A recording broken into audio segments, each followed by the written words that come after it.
because I'm just in between articles. Oh, okay, cool. All right, let's.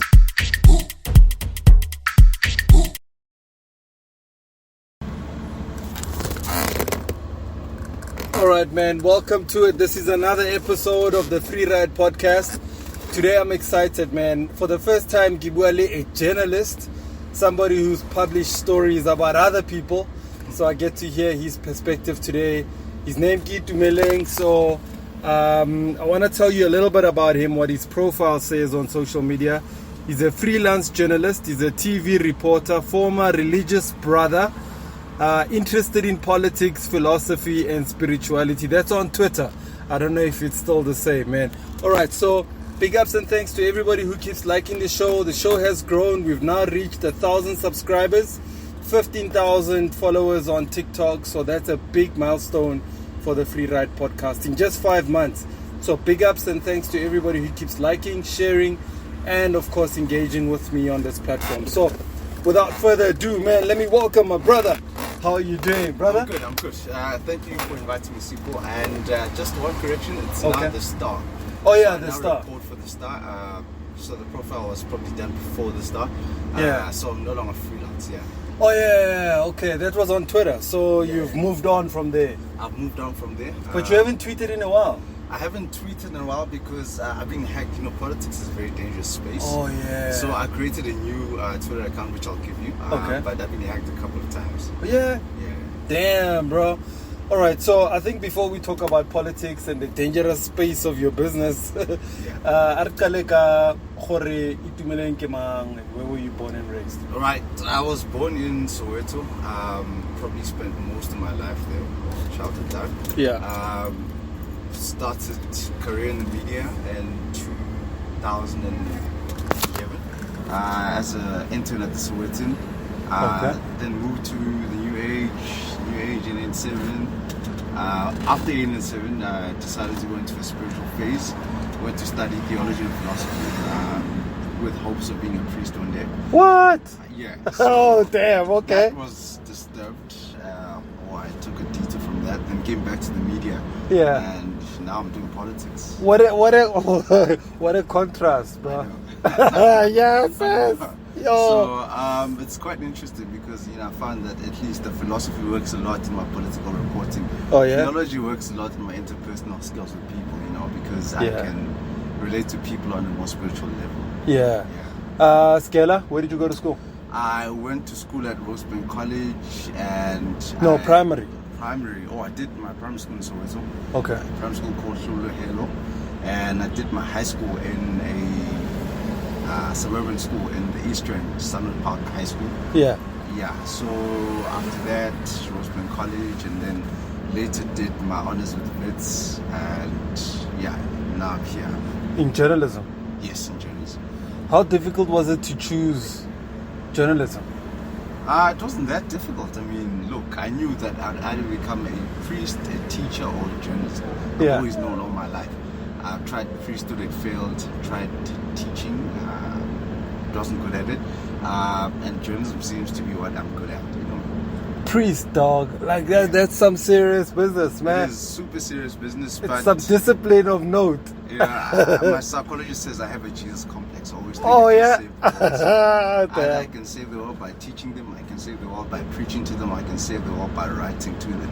What? Yeah, Oh, that's very interesting, bro. absolutely.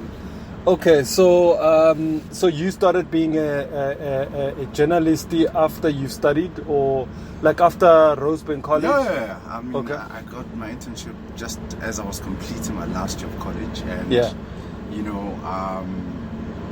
I can still probably remember my first articles about the Comrades Marathon or something. I can't remember, but yeah, something along those lines. And then I just grew from strength to strength, and Yeah. now I'm writing, about big boys. Yeah. Yeah. Damn, brother. Okay, so so you started off as a freelancer, or did you go into a company before you got to Freelancing. Yeah. I started at the Sowetan as an intern, New Age as a junior reporter, in the 7 broadcaster.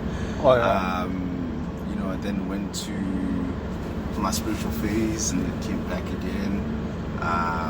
Went into corresponding for like African channels, and then came to the Star. Well, that's before as well. I started freelancing for Sunday Times because that was my freelance gig while I was looking for something permanent, you know?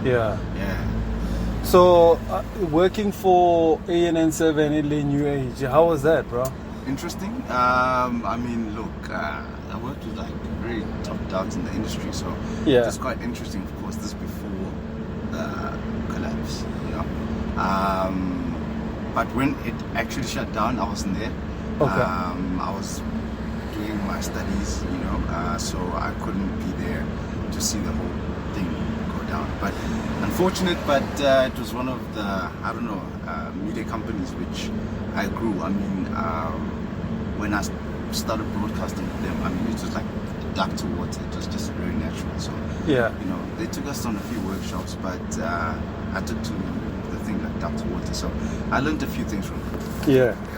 Was it anything about what was published in the media about it? Like the negativity? What remember? made me leave? Yeah. You started uncovering all of the stuff before the ship starts sinking. Look, what made me leave, I honestly, genuinely felt that I was reaching the ceiling. I mean, it's a company where I grew too fast. I mean, I did super investigations at a young age, you know. And, you know, they trusted me with a lot, and not many. I mean, by the time I left the place, I had met Barack Obama, Vladimir Putin. I had met a lot of leaders that I'd never meet, you know.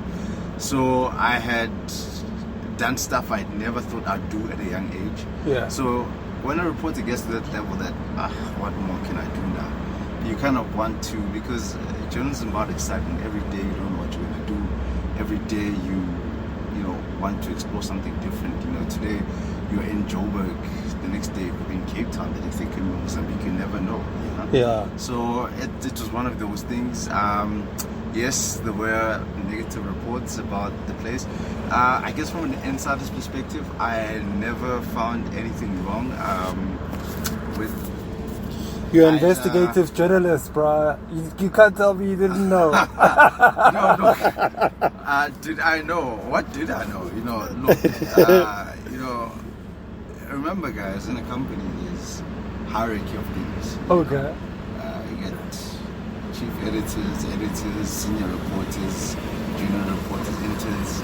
So the guys at the bottom of, you know, the newsroom are not privy to really what happens at probably shareholder level and business dealings. And remember, accusations were that, you know, we were just linked with Transnet and all sorts of things, and we were not privy to such information. I mean, my job was to write stories and but simply that's what I did. But wasn't it like surprising when you started seeing those business breakfasts go SABC, and you're like, how is the SABC and Transnet sponsoring all these big breakfasts? It didn't seem a bit odd. Was it interesting?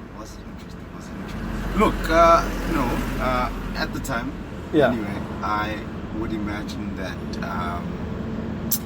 that was company deals, you know, one company to another. Yeah. So it didn't really concern me. You know, the thing about reporters, we like artists, but at the same time, human rights activists, we're really more concerned about, you know, the day-to-day stuff, like, you know, oh, the price of bread is going up today, oh, the ANC didn't pay workers this week. That's what we're really concerned about. But as far as business dealing, maybe if I was a business reporter, I would ask myself about, oh, why is this business deal happening here and not there? But really, it wasn't my forte, or I wasn't quite interested, really. Yeah. All right, so now you write about politics. You've written quite a few stories. I was actually checking them out. Okay, so you don't mind if I talk to you about them, right? Shoot. Okay, so the first one I saw is the story about JPC launches an investigation into corruption allegations. We saw Mpopala has taken to court about the dealings that JPC had paid 26 million to an ANC-linked business. So you've written this story. I've written that from a different perspective. Of course. Okay. Perspectives. So yeah, I mean, Mpho is quite upset, of course. I mean, she was just ousted out as mayor. Yeah. I mean, I'd be having nightmares after that too.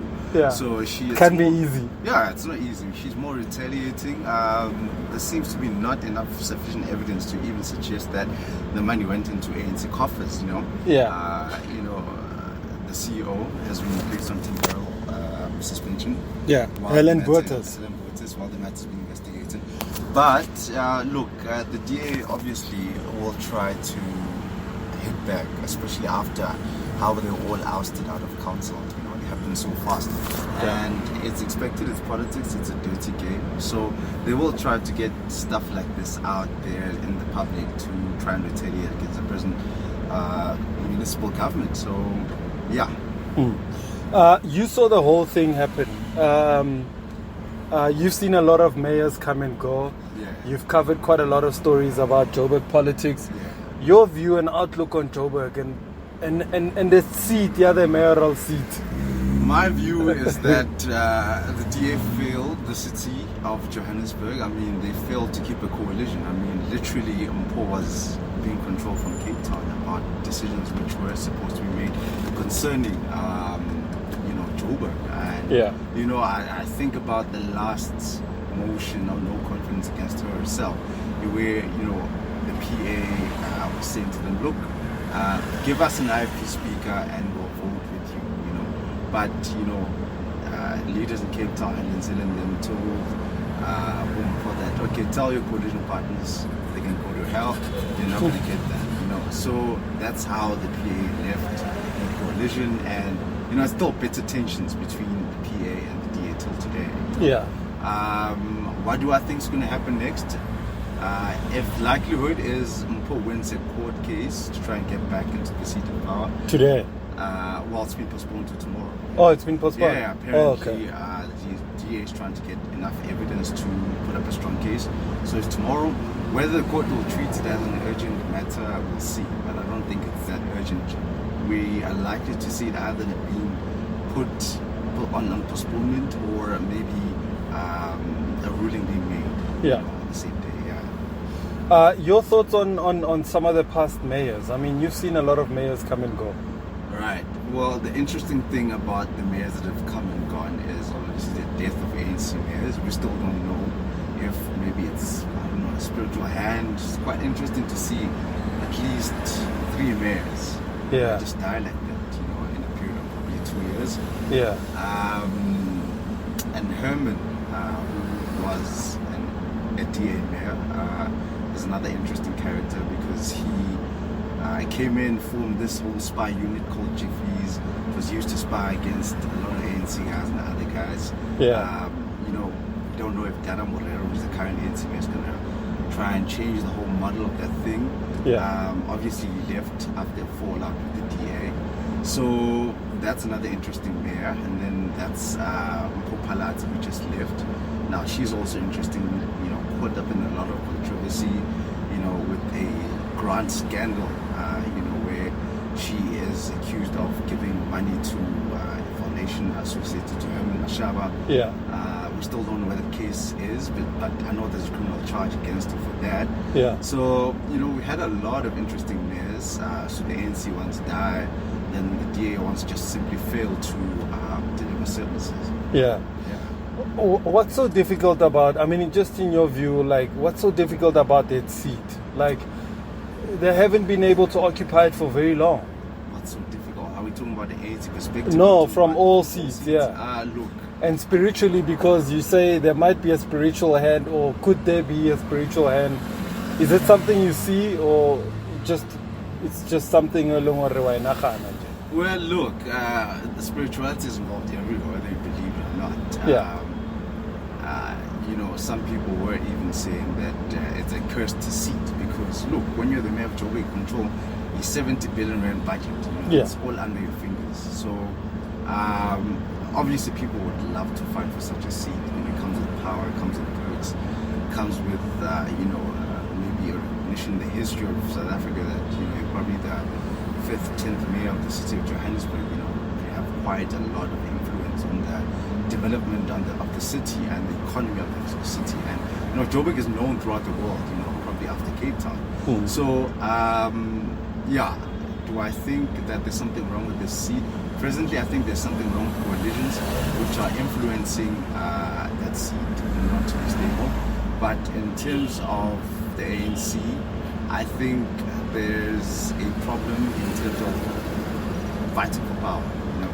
And we see this not only in regional politics, but it goes into national politics, where leaders can't seem to get behind one leader and say, you represent the entire body, and therefore all the values and ideals that our party stands for and our support will go behind you. Yeah. So I think that's what's wrong. That's it. Yeah. All right. So there's another story I saw that you wrote about. This one is Al Jama says even if DA wins in court, they will face a fresh motion of no confidence in the city of Joburg. So this you wrote about a day ago? Yeah, I mean, Mpho doesn't have numbers. I mean, it's quite obvious. So yeah, the DA has become famously known for court battles, and they've got super good white lawyers who are able to just win cases blindfolded. So even if she does win in court, because she claims that the programming meeting that was scheduled to put her motion did not form a quorum, and she also claims that the meeting itself that ousted her was illegal. So let's say the court say, Mpho, you're right, we're going to give you back your position as mayor of the city, go back, kick Dada out, go sit in that seat. In a few days, Al Jamar is saying another council meeting will be called. I mean, already the motion has been put into programming to get her out in case she went in court. So it's already there. It's already there. So the yeah, position's quite prepared in case she comes back in and she wants to become mayor again. So the interesting thing is whether the coalition she had before will stick. I mean, already now there's fights between herself, or rather the DA, and Action SA, which said they are divorcing the coalition. IFP is still quite precarious. We don't know. They've been called spineless. I mean, they are quite spineless. I mean, rumors are that Mpho is using some document or some corruption document that she found on Mlungisi Mabaso to blackmail the IFP into this coalition. Oh. We know the IFP has a network of people that are protecting each other. Some of it goes along sexuality lines, but I'm not going to get into that. But people are protecting each other and trying to make sure that the political careers are stable, and that's why sometimes this coalition are forced into each other because of a lot of blackmailing and bribery which is going on. Yeah. All right, so I mean, we've seen Mlungisi Mabaso very silent for a very long time. I mean, Mlungisi can't say anything. What's he going to say? I mean, there's a lot of allegations that Mlungisi built an expensive house in Ulundi with money from a contractor who's working in Joburg. Mlungisi has a lot of allegations of corruption. We're still waiting for the report into the Lufereng RTB settlement. I mean, those houses were allocated to people even when the settlement is not even finished, So we need to know what happened there. All of these things happened under his MMC-ship. He was MMC with the ANC coalition, and he was MMC with this current DA coalition. So he needs to tell us what happened.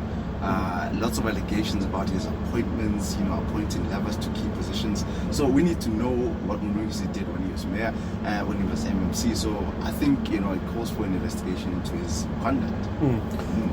So a report such as the financial year-end report, the Auditor General's report would not have such details. Well, look, there is an investigation by council, and we're still waiting for the report.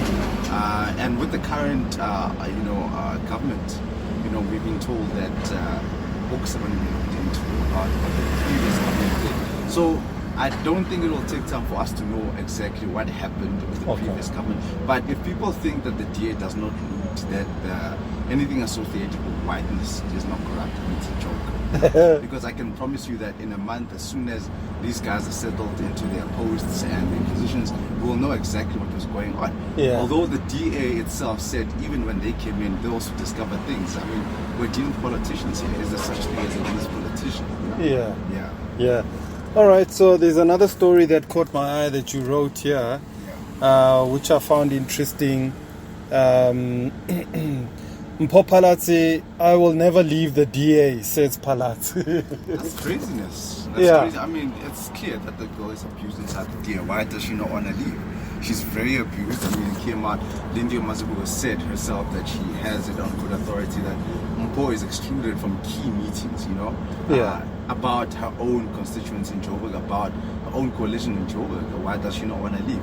I mean, she comes as a doctor. I mean, versus people like Stian Hazen probably have just a matric. So all these white boys inside the DA, they go up very fast, you know, but people like Mpho and others seem to be suppressed. And look, some people are saying Mpho was geared up for failure in Joburg because all that they needed to do was give the IFP a speaker position and just share the three key powerful positions in the city amongst, you know, those coalition partners, so that everyone is happy and it doesn't look like a DA show in Joburg. Yeah. But they failed her, you know, because if it was that Hill figure guy from Hill Lewis figure guy from Cape Town, Oh, they yeah. would have saved Cape Town, you know. Yeah. And you know, we all know that Jordan DA Hill, yeah. Yes, Yeah. yes, Jordan Hill figure Lewis. So we all know that the DA sees Cape Town, the Western Cape, as its own little island, and they will do anything to protect that. It's literally their crown jewel. Yeah. Yeah. So you're thinking Gore Mpho may not have learned from the likes of Musi, Lindiwe, Mashaba to see the trail in how prominent black leaders were dealt with, and so she's just in denial about it? Oh, Mpho knows it. I mean, she hasn't practiced medicine for years. I don't even know if she still knows how to handle a stethoscope. So what she can rely on is probably politics as her, I don't know, bread and butter, you know, something to help her eat. Yeah. But we know from good sources that she's got financial problems. I don't know how true that is, but that's what we're being told. So she needs to maintain a political life to Yeah. ensure that she's well taken care of. And we all know politics can actually butter your bread on both sides. Yeah, for Yeah. sure. Why does she not leave? Matter of pride, matter of trying to sustain herself. And look, Action SA is falling apart. Who wants to go there?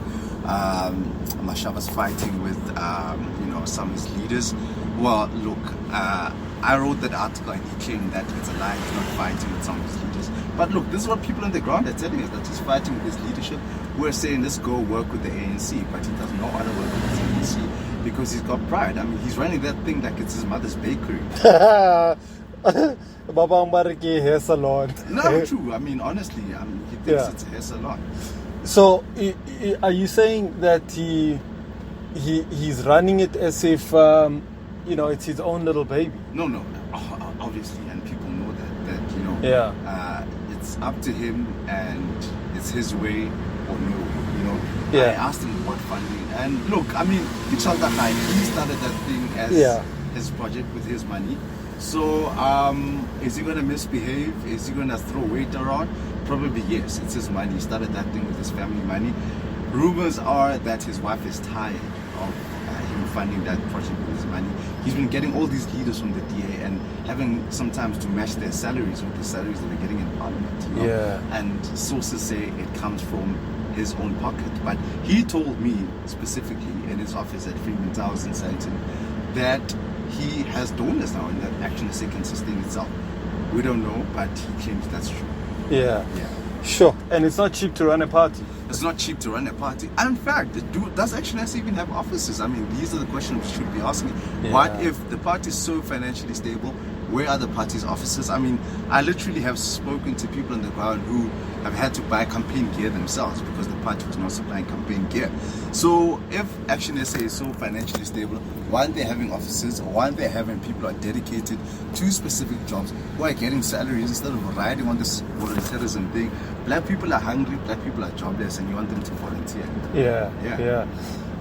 So he wants nothing to do with the ANC. He wants nothing to do with the ANC, which is precarious, and he made a statement on 702 last week that should his supporters, his constituency say in a vote, in a poll, go work with the ANC, he would leave Action SA. And then he said he was exaggerating because he knows that his constituency won't ever say work with the ANC. But I mean, it shows how inexperienced in politics he is, because look, in Yeah. politics, no permanent friends, no permanent enemies. But I mean, he literally sees politics as a hairstyle guide. You can choose a hairstyle, you can't Yeah. do a hairstyle. But it's not that way. Tomorrow you can do this hairstyle, the next you can do another one. It all depends on the flow of the winds of politics. True. Yeah. Very true. So having the likes of Bongani there, Baloyi, and John Moody, they are more open-minded to understanding the politics of being able to engage other parties, and he's afraid of them, or what? Look, Moody. Look, I wouldn't really, equate Moody with maybe honor or in a dignified way. I mean, he's got lots of accusations of being a sexual pervert inside What? the DA. John Moody? John Moody. I'm talking about women have come to. I've got at least 2 women who told me about their situation with John inside the DA. What? In fact, we still need to ask the DA what happened to John's sexual allegations, sexual violence allegations before he left the DA. We need to find that out, And I don't know. I'm told that his continuous behavior in action is, I don't know. But such is the nature of politics. These politicians take advantage of female people in the party who may seem like they want to go up. Yeah. They'd be taken to hotels. If you give what you want to give, then you could probably go up. If you don't, you won't go anywhere. Yeah. I saw there's a story that broke out also over the weekend. One of the Action SA leaders, Abel Down. So look, there seems to be a sexual problem inside Action SA. Probably they're not the only ones, but what I can say is that at all times females fall victim to these powerful men in politics who want to control power, control money, and control what happens in which position. So we saw that story, and after that story, interestingly enough, we saw someone trying to throw mud on the ANC, saying no, but the ANC has its own issues. So you could see the political inexperiencedness of some people in Action SA, because look, you need to be able to apologize as a leader. If you've been wrong, you've been caught out, apologize and move on. Bill Clinton did it with Monica Lewinsky. You just need to forgive, be honest with the public, and we'll forgive you. Absolutely. Yeah. We also saw a new party being formed, Musi Maimani, Bosa, about two weeks ago on a Saturday. Yeah, Musi's on his own planet, guys. If that thing's going to work, I don't know. Do I think Musi has a better chance with him? And I think so. I mean, he's doing his own lollipop thing in a lady opening this party, which will probably fail. Well, I saw many people attended that thing, but I'm sure most of the people were looking for jobs from Musi, Yeah. So was for it free t-shirts or lunch. Free t-shirts or lunch, or just, a picture with Musi. Will it work? I don't think so. South Africa has not gone to the point where Musi wants it to get, where we can elect a leader directly and place that leader as president and invest in that leader. We still have quite communal politics whereby we vote for organizations, and organizations represent community interest or national interest. And I think it's something which is different about South Africa. We're quite communal, and even our politics will tell you. Look at how Ahang SA failed. They did the same thing, trying to form an American style of politics. Yeah. And they failed dismally. I mean, in South Africa, if you don't toto, if you don't march, if you don't chant, and if you don't throw mud, you won't survive in South African politics. You always need to be a step ahead. Like an EFF. Like in EFF. I mean, look at how EFF grew so quick. I mean, literally, it shows you that for some reason, anarchist politics work in South Africa. I mean, they grew so quick.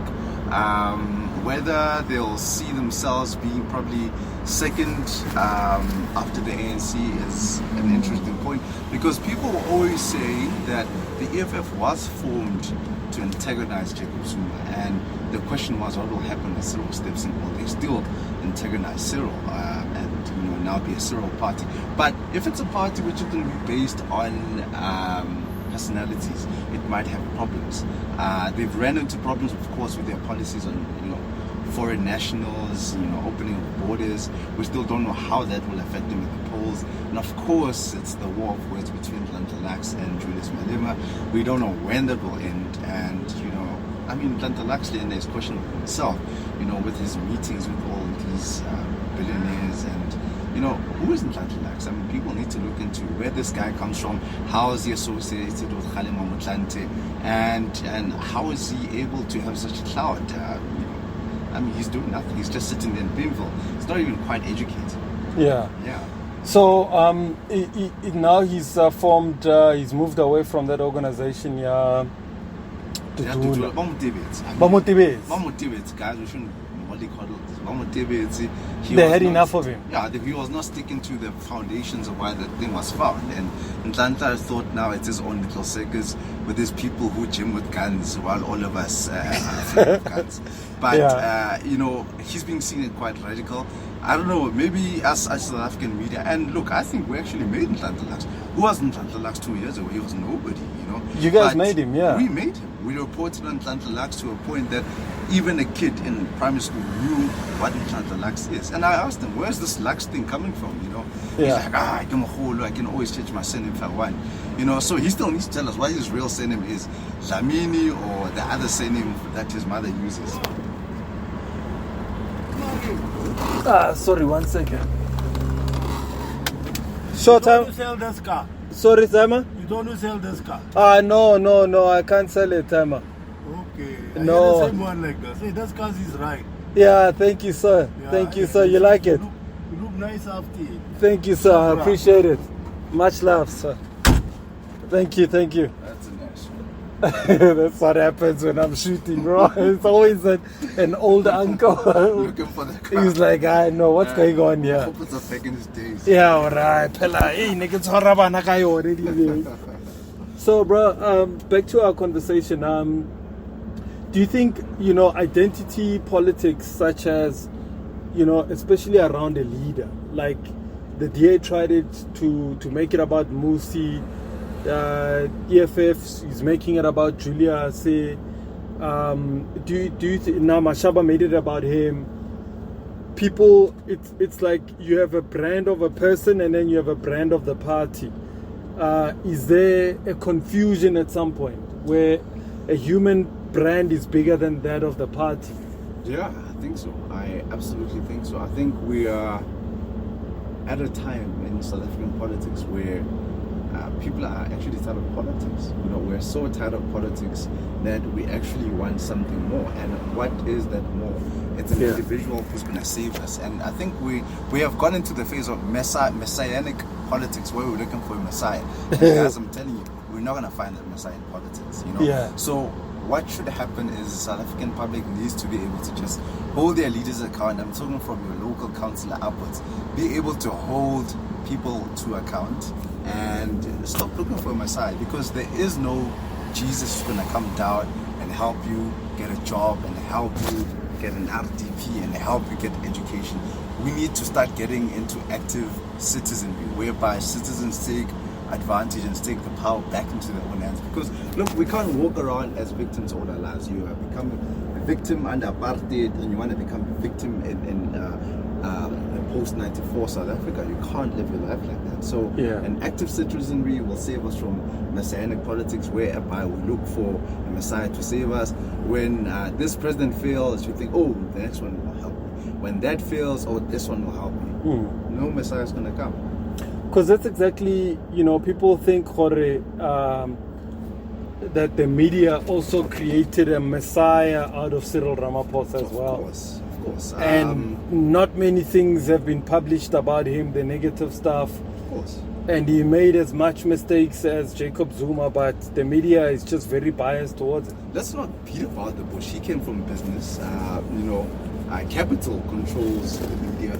The media is a business. So, people have vested interest in seeing Cyril become president, whether it's media owners or what. But we cannot stay away from the fact that Cyril literally created a new DA in the ANC. We don't need a DA anymore. I mean, Cyril is the president of the DA, literally. What? Because of everything that he stands for. I mean, he's about to go to England to go meet that tall king, probably became rich from African money. Yeah, and Charles and the other woman who cheated on King. So, Cyril is about to go. They're leaving the country in, freaking a mess. Look at it now, stage 4 and all these things which are happening. Got Zama's raping people everywhere. So literally the country is in a mess, and these ANC guys are just eating at each other. And Cyril's busy focusing on coming back as president instead of, just trying to reach down and be there for, his country. Yeah. And look, yeah, you know, the white media made him. I'm not even going to say black media because, I mean, South African media is right now divided according to racial lines and ideology and where the political scales are tipping. And, you know, since Capital's tipping on Cyril's side, obviously the political favor in terms of media will go towards Cyril. Yeah. Yeah. So, does Capital believe that he can save the soul of South Africa, or do they just think that he can change the politics to ANC, or like what do they believe? I think Capital believes Cyril can protect white interests. I think Capital believes Cyril can protect Western interests, and Okay. I think you know, Capital believes better Cyril than someone who's gonna come with communistic views and probably think about the masses of black people who are suffering because of the injustices of the past. I mean, Like a Jacob Zuma. like a Jacob Zuma. You hardly hear Cyril speaking about, you know, land reform. I mean, Cyril's all fancy talk and business and investment, but you hardly ever see that guy reaching out on serious issues which impact all of us. Yeah, Yeah. it's so true. We haven't heard him speak anything about radical economic transformation. Oh no, he wouldn't touch that. Cyril Which- wouldn't touch. The minute he touches that, all this Jewish money he's getting, all that, you know, that funding he got. I mean, he must still tell us who funded him for Cyril 17. If he's so honest, why is he keeping that thing secret? So Yeah. he must just tell us who's funding him. We don't even know if he'll have the same funders with the CS Congress. But knowing that amount of white capital behind him, Cyril will probably get enough money to buy Congress. I mean, there's allegations that he bought the last Congress. You know, there's allegations that the ANC is using state security funds for these things, you know. Yeah. And there's the tape that Mervyn Deck, complained about, where, you know, Cyril seems to be protecting some people over some knowledge of state money being used for ANC purposes. You know, we have a lot of unanswered things from Cyril, including the Palapala issue. Why is the president not telling us what's the issue with that money?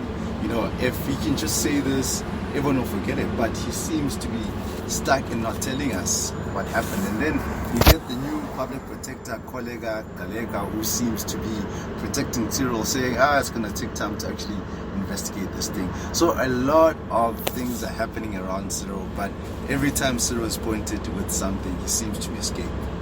So do you think she's just trying to buy time for the conference to No, pass? she's buying time. I think she's buying time. Yeah. You know, the thing is, we may all think that people in government, people in these institutions are not politically motivated or don't have their own political views, but it's true, guys. I mean, we shouldn't look at these people like they're from heaven. They're not from heaven. They're like you and me. They've got their own biases and they've got their own stances on things, and they can be bought too. I mean, everyone loves money. Yeah, Yeah. for sure. There's a story you just spoke about Palapala now. You said Jorge, and also I want to ask you, how do you come up with, like, as journalists, like the headlines? Because you've got this one, says ATM demands answers regarding Ramaphosa and Palapala robbery fiasco. Like, Well, so do you first write and then from your context you then decide what's going to be the headline? Yeah, I think that's important. Lay your thoughts down, look at the story, and then come with the headline. Because your introduction most of the time will tell you if what the headline is going to be. Okay. But obviously it has to be catchy, and it has to be able to draw the reader into wanting to know what is happening in there. Yeah. Yeah, but the mere mention of Palapala just gets people to read. You don't even need to do much with the Palapala story. Yeah. Yeah. So what are you saying here about ATM? So they are saying, just to read it again, Kore, they demand answers regarding. So do you think, Kore, there is truth to him hiding money there? Or do you think there is laundering of money that's happening? Cyril hid money there. Cyril probably laundered money. Julius knows it, and he's even said that there's more. And when Julius speaks, guys, we all know Julius speaks based on something he knows. I mean, these guys, while they may seem to be fighting with each other, they probably play golf with each other in private on some estate where we're all not looking. So Yeah. they know stuff about each other. and sometimes it's just an issue of getting the evidence. So they know stuff about each other. So there is money, and probably there is more money. I mean, the guy has a lot of estates, he owns a lot of property. That money, was it destined for the Congress? Probably. Is there more money where that came from? Probably. I mean, he probably said that the money's from the sale of game, but we don't buy that. I mean, that was a lot of foreign currency on his farm. Yeah. Yeah. And are we even allowed to have that much money? No. Dollars especially. No. And look, the question you should be asking is, why are all these agencies taking time to investigate? From SARS, Reserve Bank, everyone's taking their time. But look, I mean, he's got state resources in his capacity, and while he's president, I think he's probably going to use it to his advantage, To do what exactly? to get away with murder. I mean, if we think Cyril is not corrupt, we're joking. If we think Cyril is clean, we're joking. We always need to look at whether it's which president. We always need to look at things with a critical eye. I mean, Mashaba himself said, before he ever works with the ANC, Cyril must tell us where the Pala money is coming from. Cyril needs to tell us what is going on with the money being there, and needs to tell us if he's corrupt or not. Yeah. So how do you, as a journalist, especially when you're so bold to speak about such things, like how do you make sure you don't get threatened for what you write about, you don't get dealt with, be it you get fired for exposing things you expose, or they do maybe koloi, like those kind of things? Look, I live in a very safe complex. Okay. Safe, so, I will spot you when you come in. And it's mainly for such things, because I get away with saying a lot of things. Yeah. And, it's important to have a voice such as mine, I think, because I'll speak for myself. I have found that my kind of journalism is straight to the point. Yes, sometimes people do take me to account for what I wrote or my opinions. Yeah. But I'm happy because I start public engagements. I start public dialogue. I spark fires about issues which were burning in people's minds and hearts, but no one had the guts to say them. Yeah. So it's an ideological profession. It doesn't rest on producing physically, but it rests on, it's a business of ideas. Oh. Yeah. So do you, as sometimes journalists, because I remember once, 2017, go the conference at ANC, we'd be in the same media center with the journalists. Yeah. Tomorrow, they have written things about things that have happened inside, and they have either moles inside or people that have given them information and they were hardly inside. Do you think sometimes journalists will say, I've got a source and I'll protect my source, but that source is not real, it's just an idea on a journalist's mind? Are there lies that sometimes journalists write, is what I'm trying to get to? Are there lies that journalists write? Look, I'm not going to say there aren't. Okay. But I'm going to tell you that you can hold the journalist to account, whether you go to the press council, you go to SANEF, you go to the ombudsman, but there's always these bodies that force the journalist to account. And look, you've got the law on your side. You can sue if someone wrote something which is a lie or fabrication. So it's all about you, again, what I spoke about, being an active citizen. A journalist is not there to target anyone, but we're there to have public engagements. If I, as a journalist, wrote something about you didn't like, you call me and say, let's engage. I can show you a different side to what you wrote. And then we start these ideas, and this is what leads to development. This is what leads to accountability. This is what leads to progression, because you're not stuck on one idea, but you're looking at things from different dimensions. Yeah. The issue of Stratcom, there were a lot of journalists who were paid to write certain things about certain individuals. Is it true? Of course. Okay. In fact, I know one. Okay. It's true. Who used to, work for a certain media house, quite popular media house, and was a white guy, and put there by the National Party. In fact, I don't mind pointing out the Citizen. Okay. The Citizen was involved in the Stratcom know? Yeah. It was National Party funded, you know. I don't know what they represent now, but they're quite DA in their manner of reporting. Yeah. So Stratcom is true. People who suffered because of Stratcom are people like Winnie Mandela. You know, there was a whole media onslaught against her, which started back then, and probably progressed to post '94 South Africa. And I'm told by her peer that she would collect all these newspapers and just look at them, and she would say, tomorrow it won't be me, tomorrow it will be someone else. Because that's how much she had gotten used to being painted with a black paint by the media. Yeah. And you know, this raises a question, you know, are we there to destroy or are we there to build, you know? But again, each media house exists for a certain purpose. But the point is to always keep the debate going on, always keep the voices being heard, even different voices. Yeah. Is there media freedom in South Africa? Is the media freedom in South Africa? Is the media freedom in South Africa? Yes and no. Okay. Yes and no. I mean, there seems to be a narrative in the media that you need to go with the flock, and if you don't go to the flock, you need to be closed down.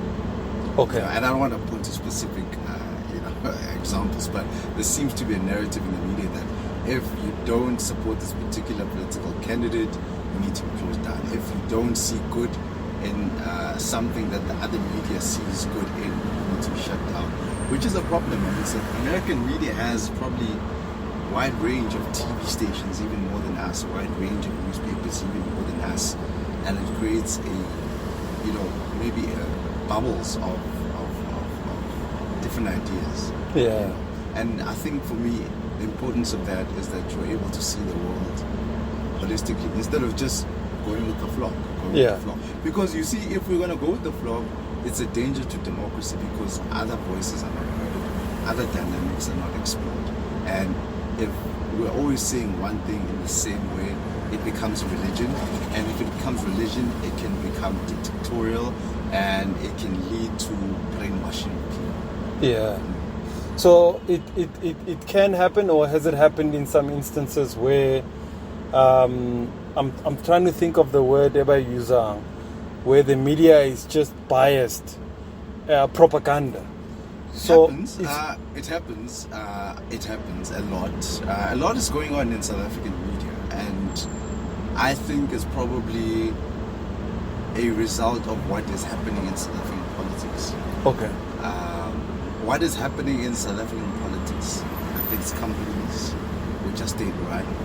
It affects media houses which control the voices of the public and the voices of those in charge. So everything that you see happening in the ANC is actually filtering down to the public. And it's affecting the media, it's affecting business, it's affecting the health system. There's nothing that ANC politics is not affecting. So if I'm going to exclude the media from that, I would be lying. Yeah. Yeah. So how would you, if you were a doctor and South Africa, where would you say South Africa is, or what's going on? If you have to paint a picture to somebody who doesn't know anything about South Africa, yeah. I think it's a country with an identity crisis. You know, it's Okay. a country with an identity crisis. Winnie Mandela said the country was too quick in raising a rainbow nation flag without actually correcting certain things. You know, before you can, I'm going to put it in a church way. Before you can be born anew, you need to fix the things that made you who you were in the past. Now, if we simply wear new clothes without washing the dirt of our bodies, it even makes us more confused because you're wearing clean clothes but your body is dirty. So what I'm trying to say is that South Africa rushed into this new democracy without correcting a lot of things, and now we're feeling the impact. We're feeling the impact with economic transformation being on the slow, with land redistribution being almost non-existent, with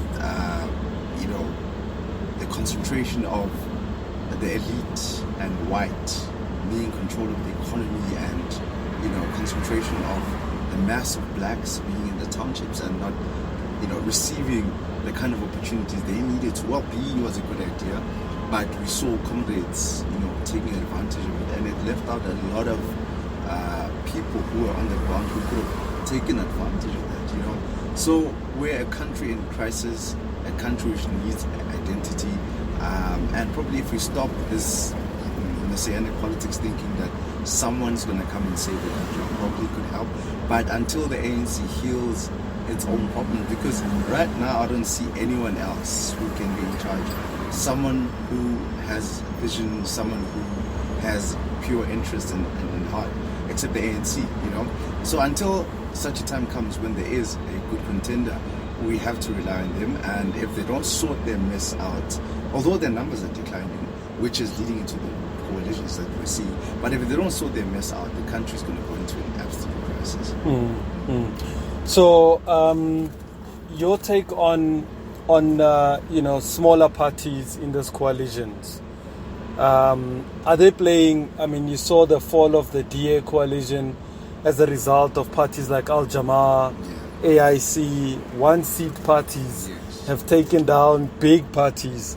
Do you think they play an important role? Of course. Okay. Of course. And you see, the DA made a mistake because they would label these guys who are in coalition with them as 0.003% parties. Yeah.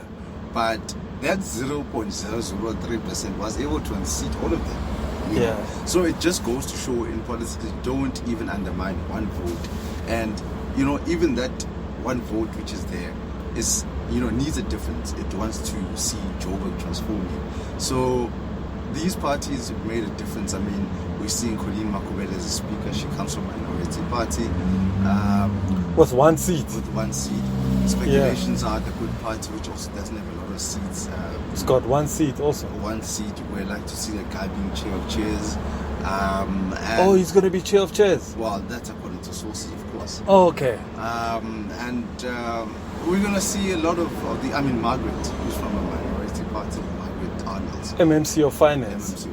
Yeah. So it tells you about the power of the minorities that, in politics, do not undermine even the smallest of parties, because they, especially now that we're going to coalition politics, and I'm sure it's going to be that way even in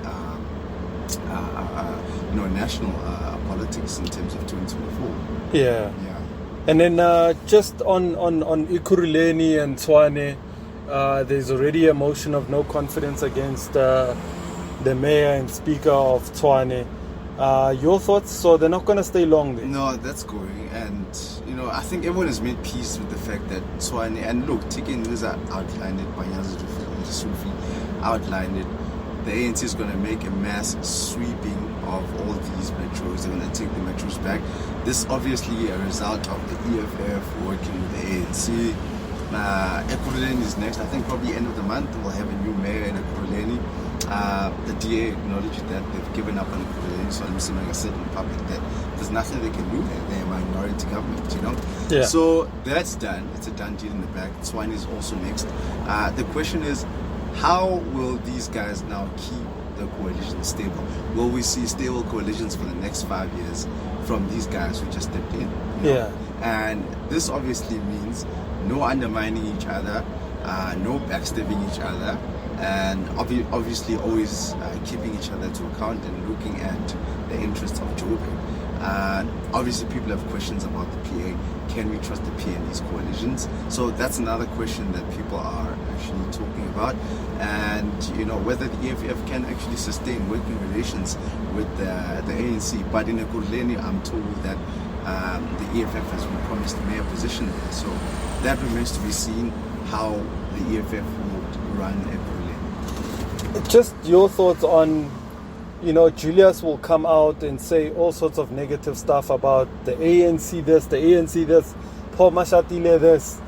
I mean, we remember that November he said Mashatile, he would not even want to speak to Paul Mashatile. And then months down the line, the coalition talks between the EFF and the ANC. Is it because the provincial leadership is new and they know each other? Yeah, look, the thing about, South African politics, most of these guys at some point work with each other somewhere. Yeah. It's all interlinked, and hence, I keep saying South African politics are quite personality centered. And, one leader could say, I don't want the ANC because of the leader in the ANC, but because of maybe an SG that they know in the ANC could say, I changed my mind. So it's all about these relationships which are interconnected, which somehow come to form a bridge in terms of leaders who don't get each other or coalition partners who don't want to work together. Yeah. So there's no permanent friends and permanent enemies. No permanent friends, no permanent enemies. It's politics. I mean, it's like a marriage. In a marriage, today you fight, tomorrow you're on honeymoon phase. It's always like that. But the cautious thing one should always be doing or looking at when it comes to politics, divorce should always be your last option. You must always exhaust everything, and then divorce is your last option. And that's the only thing that will keep these coalitions intact. Yeah. And then 2024 is around the corner, so you don't think there'll be any conflict 2023 as everybody goes on a campaigns trail whilst they have coalitions going, Kodi Metro and other municipalities, Mare. The year since June, from June going on to 2024, it's going to be political bashing because everybody's running as an individual. Mare, they've got coalitions. You don't see any conflict in that year of 2023? Not conflict per se. South African politics have become quite mature, They're not like politics during the black on black violence in the early 90s. What I'm probably seeing is everyone's going to be putting their best foot forward. Black leaders have been working out of the DA, so they need to convince black people that, look, we are for you guys.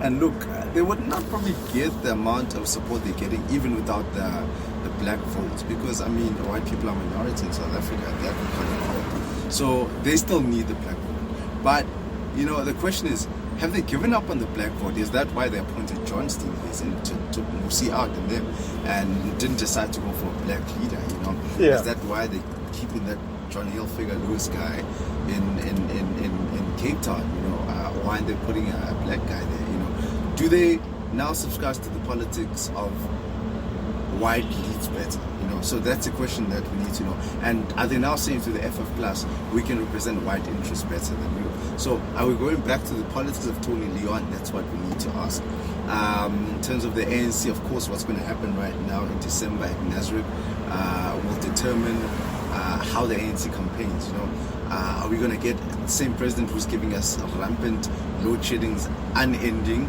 Are we going to get the same president who's not telling us what happened to Palapala? Are we going to get the same president who seems to be out of touch with the community, who has a British accent from nowhere? So, and in terms of the EFF, will their foreign policy affect how voters look at them? So I would focus on those three parties. I don't know, Herman thinks that he's going to be second biggest party in the country in 2024. I don't know. If he continues running his party like a sheikh in the township where they do hair for 10 rand, I don't know if he's really going to succeed at it. Yeah. So I would focus on those as key major players. The PA also probably is making inroads as a party mainly representing coloured interests, although they're saying they're not mainly focusing on colours.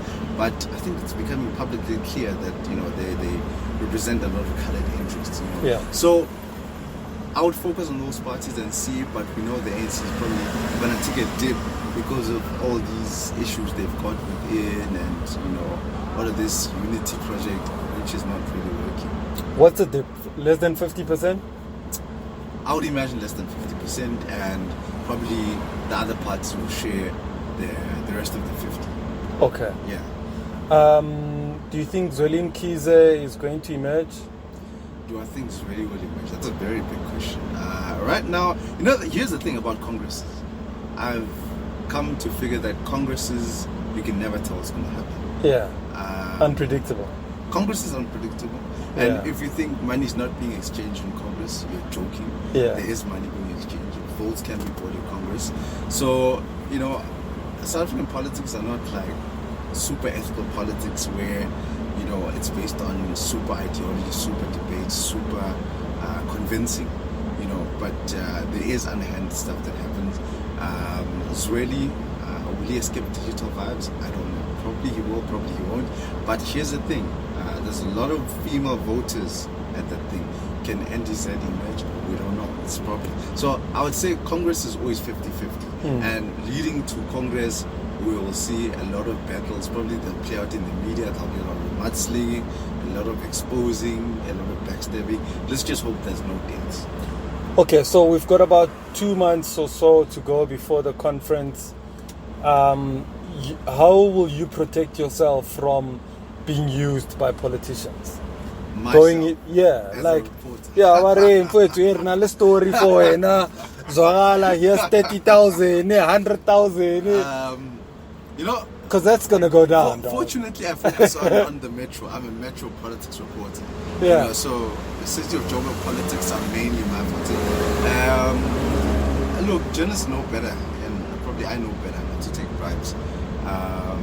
You can't really sacrifice your whole career because look, imagine I've written articles for the last 10 years. I take a bribe, one bribe for 30,000 one day, probably transaction lasts 10 minutes. So all the work I've done for 10 years will be erased by the transaction that took 10 minutes. So I think every journalist is always careful of taking bribes because of the fear of losing your career. Yeah. I don't believe you though. Look, because I know, dog, journalists, they've got issues like us. And they've got issues like us, sure. But you also need to be clever. Yeah. I mean, can someone really sacrifice a lifetime career for 30,000 rand?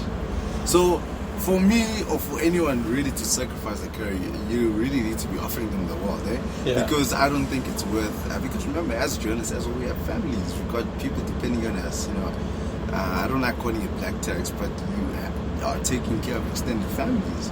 So would you kill your career for 30,000 rand? I think it doesn't make sense. I mean, okay, maybe 30 is a little bit too small. 500,000. No, I mean, it just reminds me of the city of Joburg. That guy, that Obra Muchela guy who was involved in a private scam, the whiskey mbundu. Oh yeah. Oh yes, about the whiskey guy. Yeah, oh yeah.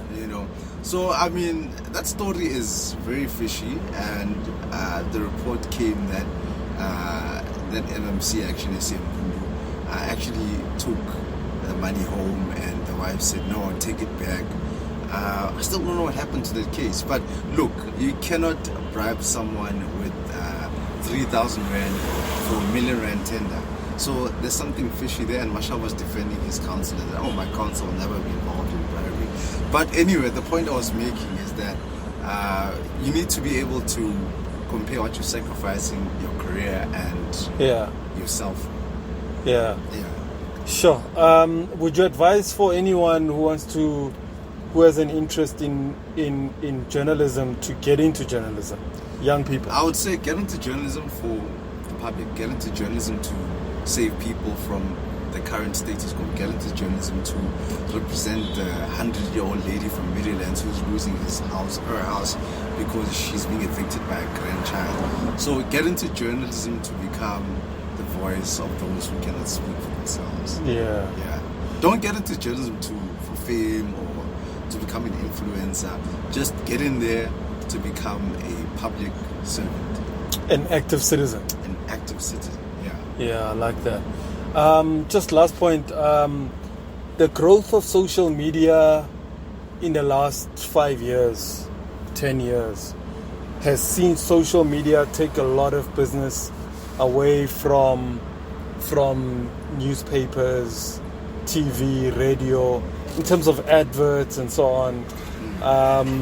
And it's created a different narrative.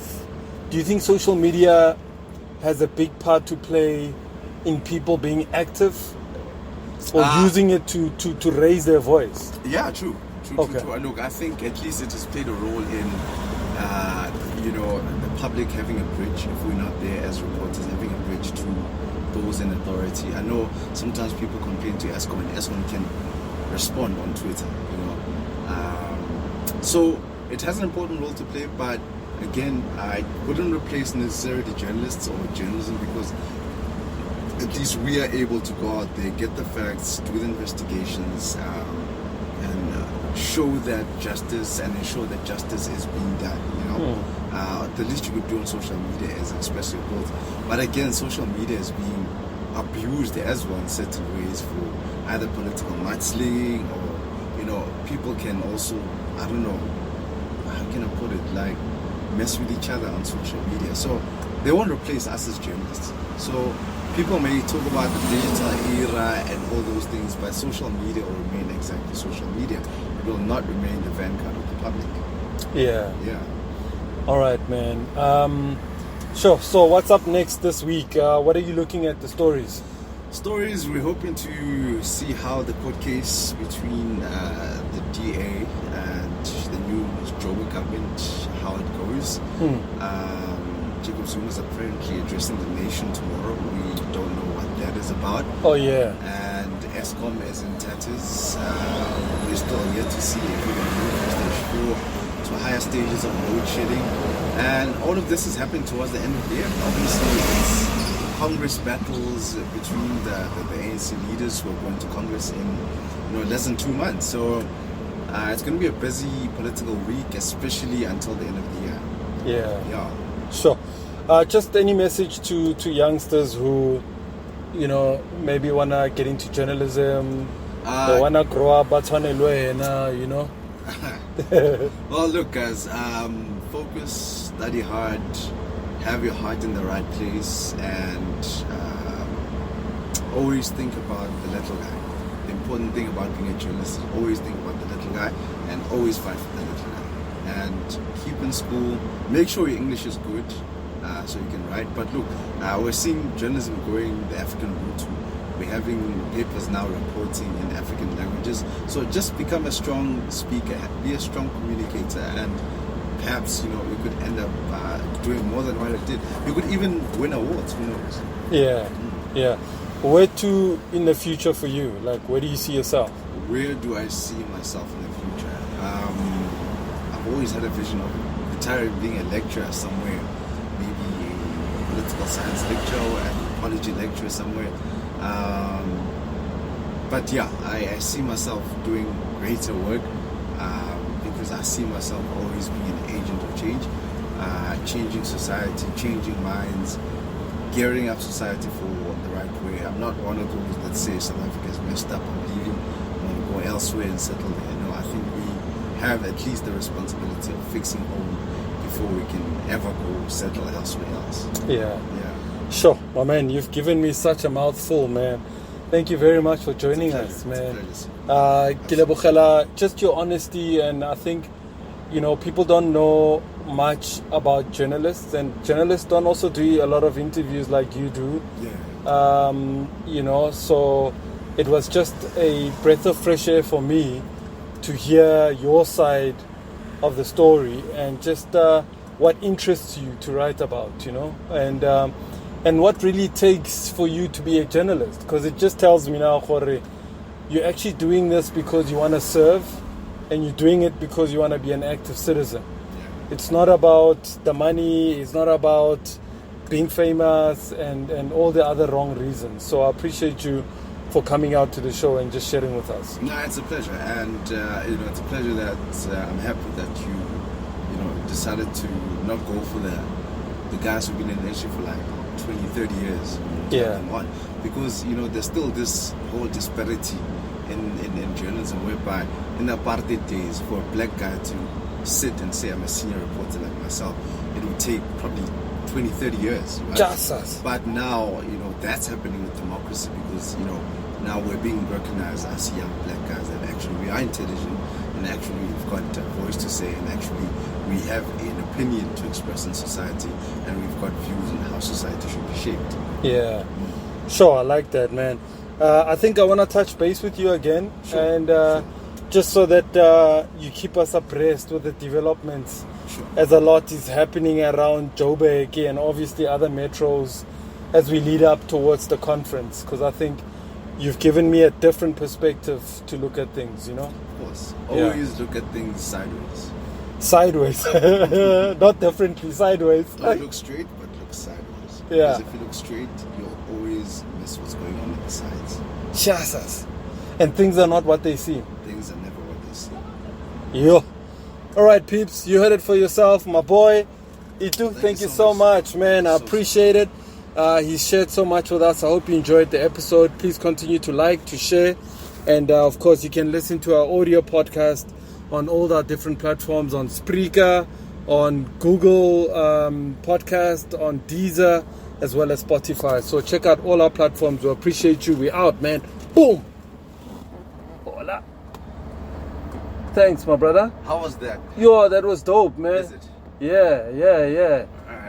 Alright, I hope people like the content. I really hope they will, and I think now for me, you know, I was actually sharing this with a friend already. You know, like you, we have to educate and inform our people. Yeah. A lot of our people don't read sometimes, and a lot of people don't know. Baratabo. Not only am I trashing this, but like Daily Sani, Jupia, Chola 99, those things trend so much. Obviously, it's entertainment, but you know, whereas people miss the information in between. All the soapy actors, but they will not know who the mayor is, Yeah. who the MMC of transport, or they've got water problems, they don't know who the MMC of water is. Yeah. Or, you know, a politician in charge, or a councillor, you know, and which ward do you live in? You know, I mean, those are just basic stuff. You know, people could actually learn from different platforms, you know. And I feel, you know, with this, it's merely. So I used to mentor a lot of young boys and girls, and so what I would find, for me to mentor them, get in front of them, every day, or almost every day, in order for me to see the real impact. Change, okay, the attitudes have changed, they've grown now, they're learning new things, and then I realized it takes up a lot of time. So maybe if I create a podcast, the very same youngsters get like a guy who's a journalist like you, get a financial advisor, get somebody who's in a property and who sells properties, who's in any other industry, so that Bakono share the knowledge to say, this is how I got into it, this is what I studied, this is what I had to do to get ahead, and these have been my challenges. This and that and that. And where are these guys from? Like, So what I